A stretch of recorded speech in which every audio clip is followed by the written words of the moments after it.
Boa noite a todos, que Jesus possa estar sempre em nossos corações. E hoje, quando a gente escolheu o tema para que nós pudéssemos falar, e o tema é sobre os espíritos, né? A influência dos espíritos, a gente começa com uma pergunta básica, né? O que é o espírito? Porque às vezes a gente trata o espírito como se fosse uma parte do corpo nosso, meu rim, meu fígado, meu coração, meu espírito. Não, e não é. O espírito somos nós. Nós somos um espírito. Nós temos a estrutura, né, de um espírito criado por Deus. O que nós estamos fazendo no momento é usar um corpo de carne. Nós estamos envergando um corpo material para que possamos estar vivendo nesse planeta em que nós vivemos. Agora, existem espíritos que não têm mais o corpo de carne. Tem espíritos que não estão mais encarnados. E não estando mais encarnados, eles continuam vivendo como nós vivemos. A única diferença básica é o corpo. O corpo não existe mais, né? Aquele corpo material. Vai ser formado um outro na nova encarnação. Mas, naquele momento, ele é um espírito também que não está envergando um corpo físico. E os espíritos, eles podem se dividir de uma maneira também bem básica em dois grandes grupos. Os espíritos bons e os espíritos que estão no mal. Então vejam que eu não falei espíritos maus, porque não existe um espírito mau. Existe um espírito que está no mal. A pessoa está passando por uma situação de maldade. Ela está passando pelo mal. O mal simplesmente é a ausência do bem. Então não adianta a gente falar que é um espírito mau, um espírito terrível. Não existe. São espíritos como nós. São irmãos nossos. São pessoas que estão vivendo no mundo de lá, no mundo dos desencarnados, e que estão tendo todas as dificuldades que nós podemos ter aqui, com inveja, com ciúme, com intolerância, com rigidez, com impaciência. Tudo que a gente tem, eles também têm. Nós teremos, né? A gente esquece que a gente vai chegar uma hora que a gente vai deixar o corpo físico aqui e vai voltar para a pátria espiritual, né? E quando voltarmos à pátria espiritual, nós seremos os mesmos. Às vezes a gente fala, fulano, né, desencarnou, nossa, coitado, deve ter virado uma pessoa muito boa. Não, não vira boa porque desencarnou. A pessoa continua sendo exatamente o que ela é. Se ela era uma pessoa que buscava fazer o bem aqui encarnada, ela vai continuar buscando fazer o bem quando estiver desencarnada. Se é uma pessoa que estava buscando o mal enquanto estava aqui encarnada, ela vai continuar buscando o mal do lado de lá também, desencarnada. E aí que a gente tem essa diferença, né, dos espíritos que estão no bem e dos espíritos que estão no mal. Os que fazem o bem e os que fazem o mal. Agora, por que é importante a gente entender que existem espíritos que fazem o bem e espíritos que fazem o mal? Porque esses espíritos podem e vão nos influenciar. Eles vão influenciar as nossas vidas, eles vão influenciar as nossas decisões. Fala assim, mas como assim, né? Vai ter espírito que vai tomar a decisão por mim? Não, ninguém toma a decisão por nós. Nós podemos ser influenciados, mas a decisão quem toma somos nós. A responsabilidade é nossa, né? A gente não tem essa questão de que foi o espírito mal que me fez cometer o mal. Não, a gente comete o mal por escolha nossa, né? Pode haver uma influência de um espírito? Pode, mas a responsabilidade é minha. Vejam que eu não usei a palavra culpa. Eu não gosto de usar culpa. A gente não deve usar culpa dentro da doutrina. É responsabilidade, né? Jesus nunca falou de culpa, ele sempre falou de responsabilidade, que é algo que nós devemos ter perante as nossas escolhas. Então, se existem espíritos bons, se existem espíritos maus, e eles são responsáveis, muitas vezes, por nos influenciar, quem é o grande responsável por aceitar ou não essa influenciação? Sou eu, somos nós. Nós é que somos, né, o ponto de equilíbrio para aceitar ou não essa influenciação dos espíritos. Não sei se vocês vão lembrar, mas na década de 80, 90, eu cresci com bastante desenho animado. Tinha desenho do Tom e Jerry, do Pica-Pau, da Pantera Cor-de-Rosa. E tinha alguns episódios em que ele tinha que tomar uma decisão de fazer uma coisa errada, né? E aparecia um anjinho do lado para ele, falando: não, não faça isso, está errado. Não tome essa decisão, tome cuidado com o que você vai fazer. E do outro lado aparecia o diabinho: faça isso mesmo, continue, vai lá e faça errado. Então essa é a melhor simbologia que nós temos para a influenciação dos espíritos. É exatamente dessa forma. Quem fez o desenho provavelmente conhecia dessa influenciação dos espíritos, como funciona, né? Porque na verdade a gente sempre vai dizer que tem influenciação boa e influenciação ruim. Vejam, não é influenciação de anjos, influenciação do diabo. Não é disso que nós estamos falando. Até porque o anjo, na verdade, nada mais é do que um espírito celestial. Um espírito que alcançou um patamar de evolução espiritual superior ao nosso. E o diabo não existe.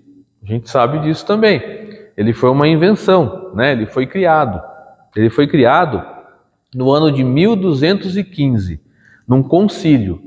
O que era o concílio? Era uma reunião que a igreja fazia para decidir o que entrava na Bíblia e o que saía da Bíblia.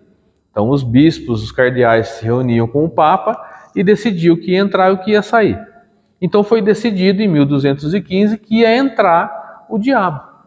E aí então surgiu a história do diabo. Vocês conhecem a história do diabo? Não? Nunca ouviram? Eu vou contar, mas vocês vão lembrar, vocês já devem ter ouvido. Diz que existia a cidade de prata. A cidade de prata era o paraíso, né? Era o céu. E nesse céu habitava Deus e os seus filhos, os anjos. Então tinha o Rafael, o Miguel, né? O Samuel. Tinham vários anjos, todos com final El, perceberam? Porque El significa do Senhor. Então era guerreiro do Senhor, trabalhador do Senhor, cuidador do Senhor. Então todos com El no final, significa do Senhor, né? E entre esses anjos existia um chamado Samael. E o Samael era complicado. Era um menino rebelde, era um anjo rebelde. Vou fazer um parênteses aqui. Já parou para pensar em anjo rebelde? Tem como você imaginar um anjo rebelde? Não. Então só aí a história já começa a se perder. Porque se um espírito chega num patamar de desenvolvimento celestial, você acha que ele vai ser rebelde? Vocês conseguem imaginar, por exemplo, não vamos falar de um espírito tão evoluído, vamos falar de um espírito um pouco mais evoluído que a gente. Imagina o Chico, é uma grande referência, ou o Emmanuel. Imagina o Emmanuel rebelde. Não dá para imaginar, né? Agora você imagina um espírito mais superior ainda sendo rebelde, né? Não, não existe. Então já começa aí essa narrativa. Ok. Aí diz que por ele ser rebelde, ele tinha inveja dos poderes do pai. Anjo tem inveja? Começa por aí de novo. Anjo com inveja. Imagina, espírito celestial com inveja. Não existe, né? Enfim, e ele resolveu dar um golpe no seu pai. Anjo dando golpe. Então já começa aí. Ele rebelde, tinha inveja e foi dar um golpe, né? E ele resolveu dar o golpe no pai para assumir o trono do pai. O pai, que é Deus, onipotente, onipresente, onisciente, sabia de tudo, sabia do golpe que Samael iria dar nele, ele vai lá e se vinga de Samael. Outra coisa, Deus se vinga, né? E ele se vinga de Samael como? Mandando ele para o inferno, onde ele iria se tornar o responsável por torturar as almas que fossem para o inferno. Então ele foi mandado para lá como castigo. Lá ele muda a sua aparência, ele molda a sua aparência para uma aparência tenebrosa e muda o seu nome para Lúcifer.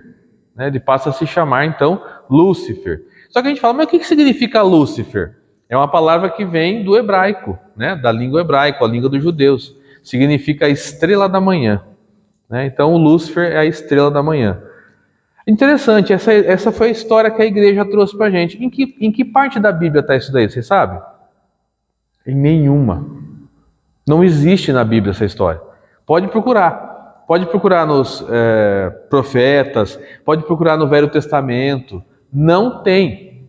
Foi uma história inventada, foi uma narrativa criada para que se pudesse acreditar no diabo. Fizeram até uma concorrência entre os artistas da época para desenharem o melhor diabo. E ganhou o diabo que tinha corpo de homem, pernas de bode, chifre e rabo. E mais, tinha asas. Voava o diabo, tem noção? Se com a barata voadora já dá medo, você imagina o demônio voador, um demônio voando, né? Então, isso era para causar medo. Era o objetivo deles causar medo, né? Porque com medo você fica dependente da igreja, né? Aí tem Jesus falando para a gente lá no Evangelho de João, capítulo 8, 32, né? Conheça a verdade, ela vos libertará. É isso.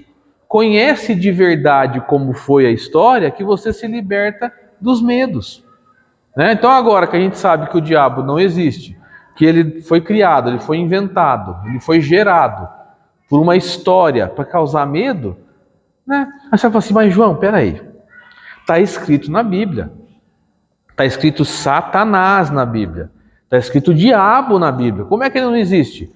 Porque as palavras simplesmente não foram traduzidas. A palavra Satanás vem do hebraico Shatan, que significa inimigo. A palavra diabo vem do grego diabolos, que significa inimigo. A Bíblia fala, Jesus fala, de um inimigo que precisa ser trabalhado. Esse inimigo está onde? Dentro de mim. É a minha luz e a minha sombra. Eu não tenho luz e sombra? Tenho. Minha luz e minha sombra. Os orientais chamam de yin e yang, né? É o equilíbrio da luz e das trevas, né? Nós temos isso ainda. Os espíritos bons vão influenciar as nossas luzes, os espíritos que não estão no bem vão influenciar as nossas trevas. É assim que funciona. Você acha que um espírito de luz vai influenciar o meu orgulho? Não. Ele vai influenciar a minha humildade. Quando eu estiver sendo humilde, ele vai me influenciar para que eu consiga realizar a tarefa.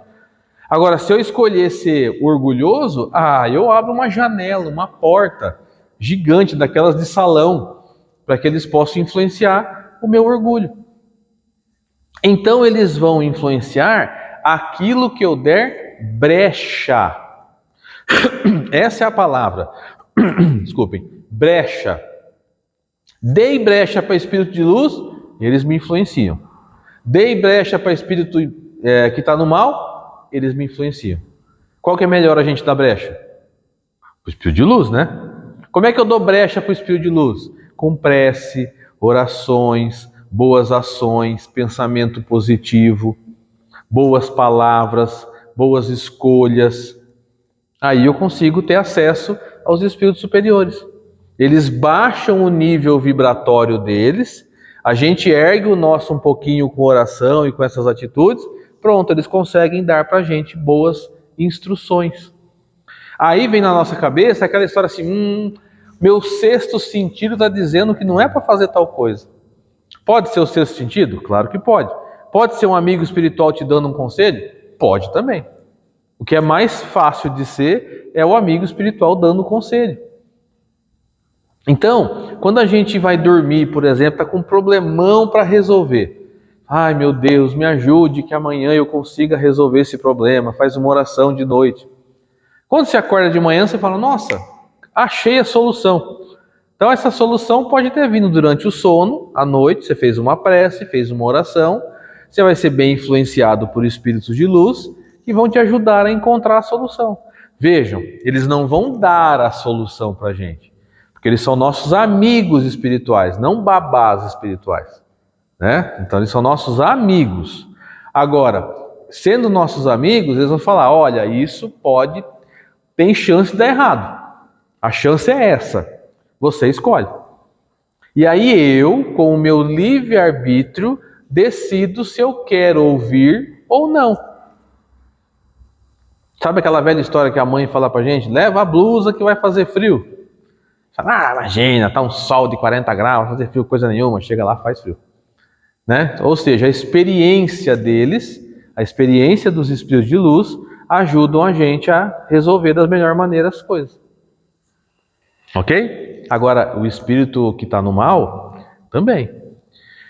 Eu baixo a guarda, eu penso coisa ruim o dia inteiro, eu me entrego à negatividade, eu faço coisas ruins, eu penso coisas erradas, eu quero fazer o mal, pronto. A mesma brecha foi aberta para espíritos que pensam da mesma maneira, que querem também fazer o mal, que querem também se vingar, que querem também fazer o que está de errado. E aí, quem tem que decidir? Sou eu. Mas a influência deles é muito mais perniciosa, né? Eles têm uma influência mais forte sobre a gente. Quer ver um exemplo? Vocês estão dirigindo numa avenida aqui de Iracemápolis, uma avenida bem movimentada. Bem movimentada. Aí tem uma curva para a esquerda, você está vindo na sua faixa, vem o cidadão pela outra faixa, corta você, quase leva o seu para-choque embora e vai embora. Qual é a vontade que dá de falar nessa hora? Vai em paz, meu irmão, que Jesus te abençoe, que os bons amigos estejam com você. É isso que dá vontade de falar? Não. Dá vontade de falar o que tem de pior dentro da gente. A gente só tem vontade de falar isso porque ainda tem dentro da gente isso. Se não tivesse mais, não ia ter vontade de falar, certo? A gente ainda tem. E é comum, tá? Bem-vindos ao planeta Terra. É comum ter essa vontade de falar essas coisas ainda. Não é normal falar, mas que é comum ter a vontade, ainda é, infelizmente. A gente quer se vingar, a gente quer xingar, fazer gesto, né? Falar, você é isso, você é aquilo, né? Seu gente boa pra caramba, seu legal, né? Então a gente quer fazer isso. Quando a gente tem essa vontade, a nossa vibração baixa. Os espíritos que estão no mal, que sempre estão rodeando por aí, é que nem, eu costumo brincar, é que nem sangue na água para tubarão. Eles sentem um cheiro de longe. Eles percebem de longe que a gente está com essa forma de pensamento. Pronto, estão pertinho da gente para influenciar, para falar. E aí ficam com a gente um tempão. Aí a gente vem aqui no centro espírita, deixa eles aqui para reunião mediúnica, toma o passe, ou assiste uma palestra e vai embora tranquilo. Volta a agir da mesma maneira, o que eles fazem? Volta tudo de novo atrás da gente. Então, se não mudar a nossa forma de agir, não vai mudar nada. Né? Então, ou a gente muda a nossa forma de agir, ou nada vai ser mudado. Não há centro espírita que faça milagre no mundo para ajudar a gente, se a gente não se ajudar. Né? Então, ajuda-te, como disse Jesus, né? E o céu te ajudará. Então, essa é a primeira parte que a gente tem que entender, importante, da parte da influenciação dos espíritos. Agora, tem uma outra parte importante também. Quando Jesus passou por uma situação parecida como essa, de influenciação espiritual, ele deu um dos maiores ensinamentos para a gente a respeito de como agir. Ah, mas Jesus passou por isso? Não ele influenciado diretamente, mas um caso que foi levado até ele. Então, no Evangelho de Mateus, no capítulo 18, Mateus narra o que acontece com Jesus. Havia um homem que tinha um filho, e esse filho estava tremendamente doente. O moleque, estava fora de si completamente. Então ele chega para os discípulos e fala: olha, discípulos, meu filho está enlouquecido. Tem horas que ele se joga na água, tem hora que ele se joga no fogo. Eu não sei mais o que fazer. Ou seja, era perceptível que havia um espírito no mal que estava influenciando o garoto a fazer essas atitudes, a praticar essa atitude. Então os discípulos tentaram, através da parte fluídica, dos passes, tirar aquele espírito de perto do menino e não conseguiram. Ele continuava com as sensações e com o desejo de fazer o que ele queria fazer. Então o pai vai até o Cristo, leva o caso até Jesus e fala assim para ele: mestre, o meu filho está louco.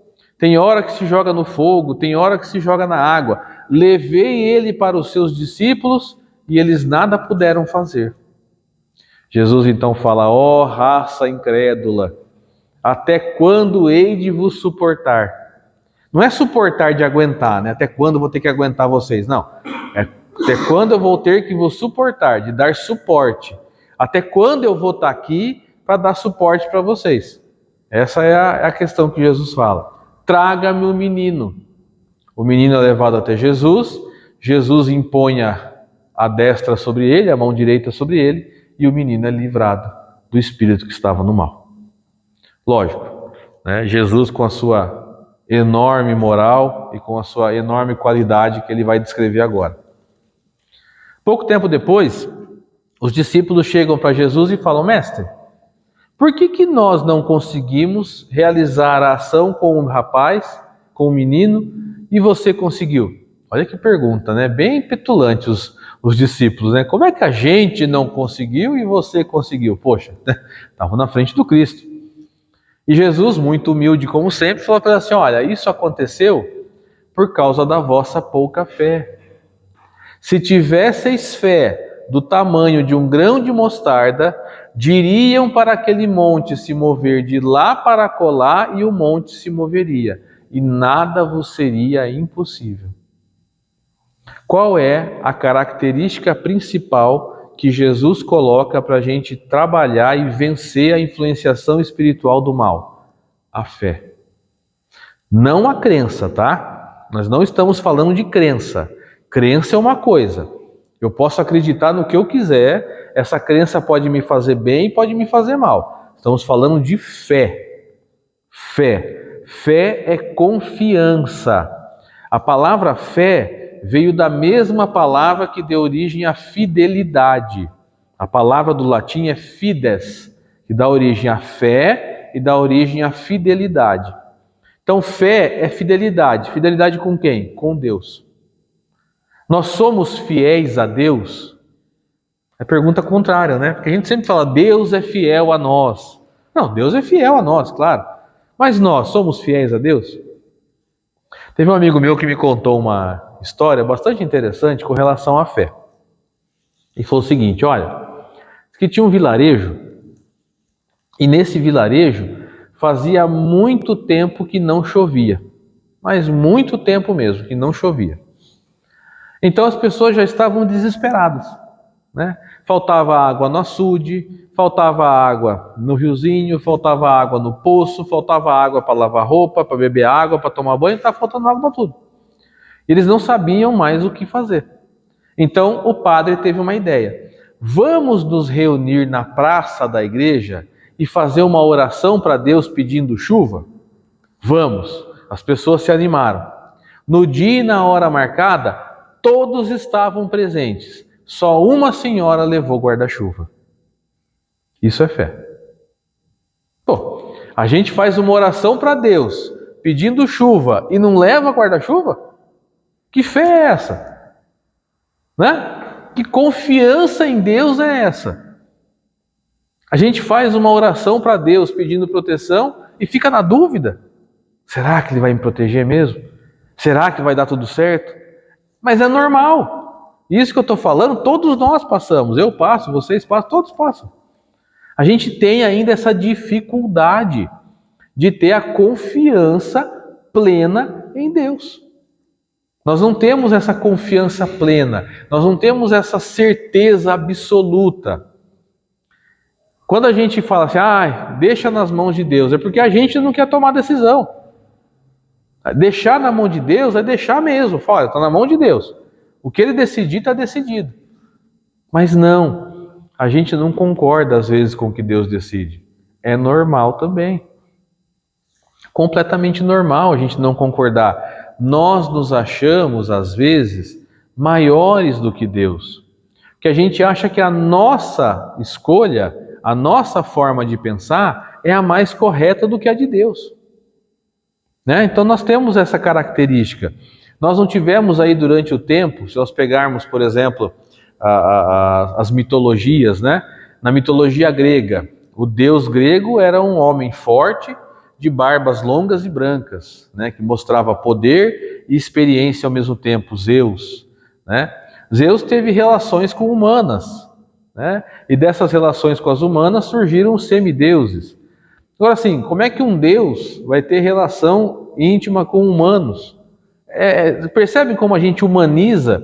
Em vez da gente espiritualizar o que é matéria, a gente quer materializar o que é espírito. É nossa característica, trazer para perto da gente, materializando o que é espírito. E não é assim que a gente tem que fazer, né?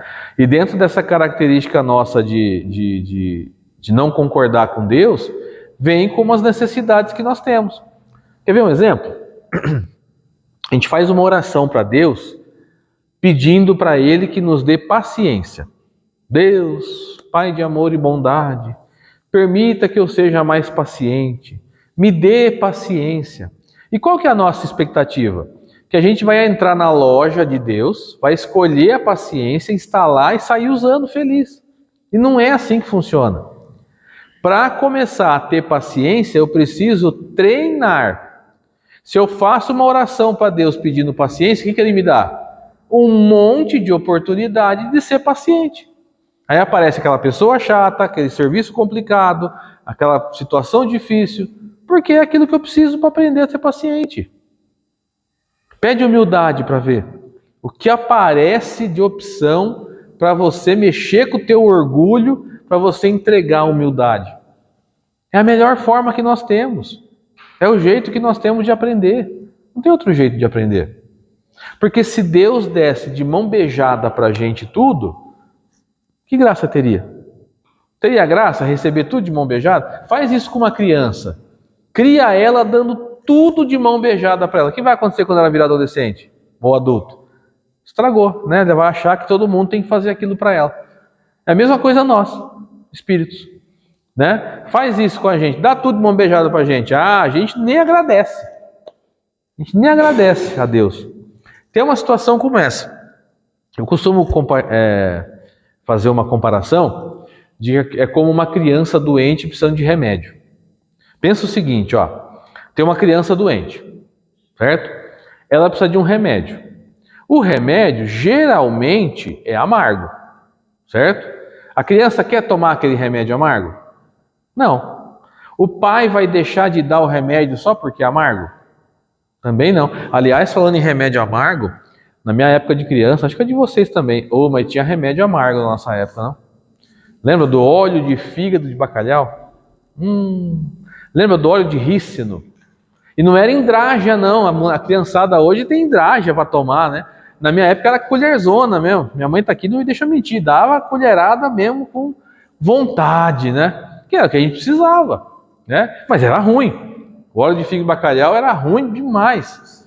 A emulsão Scott, era esse mesmo. Olha só. Mas tinha um remédio que era bom. Biotônico Fontoura. Era o sonho de toda criança, o biotônico Fontoura. E minha mãe me dava com leite condensado e ovo de pata. Ela disse que eu cresci desse jeito para todos os lados por causa disso. Mas é verdade, né? Tinha esse remédio bom. Infelizmente agora mudaram a fórmula do biotônico Fontoura, né? Ele não tem mais aquela qualidade de antes, né? Vamos dizer assim. Mas enfim, foi necessária a mudança porque ele realmente continha alguns ingredientes ali que para hoje não ia dar muito certo, né? Enfim, a criança não quer tomar o remédio amargo. Ela não quer. O pai vai deixar de dar porque é amargo? Não. O que o pai faz? Enfia a goela abaixo. A criança chora, esperneia, xinga, briga com o pai. Passa um tempo, ela se cura e nem lembra de agradecer o pai. Nós não somos assim com Deus? Né? Tem um remédio amargo. Eu preciso receber esse remédio amargo, porque eu não aprendi com o remédio docinho. O remédio docinho veio e eu deixei passar. Falei, não quero remédio doce, eu quero remédio amargo. Então a gente vem com o remédio amargo, não quer tomar, Deus dá a goela abaixo o remédio amargo, a gente esperneia, briga, xinga a Deus. Quando vê, passou, melhorou e nem se lembra de agradecer a Deus. É a nossa relação com o Pai. É a nossa relação com Deus. É o que nós temos atualmente. E o que nós precisamos fazer? Jesus falou, se a sua fé fosse, né? Se a fé fosse do tamanho de um grão de mostarda. Ou seja, a nossa fé não é Nem do tamanho de um grãozinho de mostarda não é a nossa fé. Já viram o grãozinho de mostarda, a semente de mostarda? Aquela pequenininha, põe na orelha para fazer tratamento? É essa aí. Nossa fé não é nem desse tamanho. Já para pensar quando a gente tiver uma fé desse tamanho, o que a gente vai conseguir fazer? Jesus falou, a gente vai conseguir mover os montes. Monte do orgulho, o monte da vaidade, o monte da necessidade que nós temos de nos, termos questões físicas e materiais. Tudo isso a gente vai crescer a respeito disso tudo. É a nossa forma de aprender e crescer. Agora, como nós vamos conseguir fazer isso? É através das dificuldades. Vocês sabiam que Allan Kardec fez perguntas para os espíritos a respeito disso? Aliás, no Livro dos Espíritos, o capítulo 9, é inteirinho sobre a influenciação dos espíritos. A influenciação dos espíritos no mundo corporal. E aí Kardec faz algumas perguntas. Uma delas, se eu não me engano, é a 479, preciso confirmar isso, mas a pergunta é assim: podem os espíritos dirigir a nossa vida? Podem os espíritos influenciar as nossas escolhas? Os espíritos respondem: sim, podem, e de ordinário pode ser até eles que vos dirijam. Olha só, até os espíritos podem desejar nos dirigir, podem desejar que a gente consiga fazer algo que eles querem. Um outro exemplo muito comum para isso é a questão do vício, Quem tem um vício, infelizmente, tem sempre alguns espíritos que vão estar junto nesse vício. Então, por isso que é tão difícil deixar um vício. Então, o tabaco, a bebida, as drogas, É a mesma coisa. Quando você tem essa necessidade, vão existir espíritos que querem a mesma coisa. Não é porque está do lado de lá que, se era fumante, vai querer deixar de fumar. Se era alcoólatra, vai deixar o alcoolismo. Não, eles continuam até conseguirem o tratamento. Então, eles vão ter a necessidade ainda de fumar, ou de beber, ou de usar drogas, e vão querer buscar alguém que tenha isso. Então, eles vão conseguir, através dos fluidos, aproveitar-se disso. E não são só esses vícios também. A maledicência, o sexo desequilibrado, tudo isso é vício que pode causar problema para a gente. No livro Sexo e Destino, tem a história do Sr. Nogueira, da família Nogueira. É uma história maravilhosa. E nesse livro, o Sr. Nogueira, ele chega em casa do trabalho, senta na poltrona dele, vai ler um jornal, e nisso tem uma estante com bebidas, e tem um uísque lá. E tinha um espírito na casa dele que queria beber o uísque dele. Só que ele não conseguia ir lá e pegar a garrafa e beber, ele só conseguia beber através do Sr. Nogueira.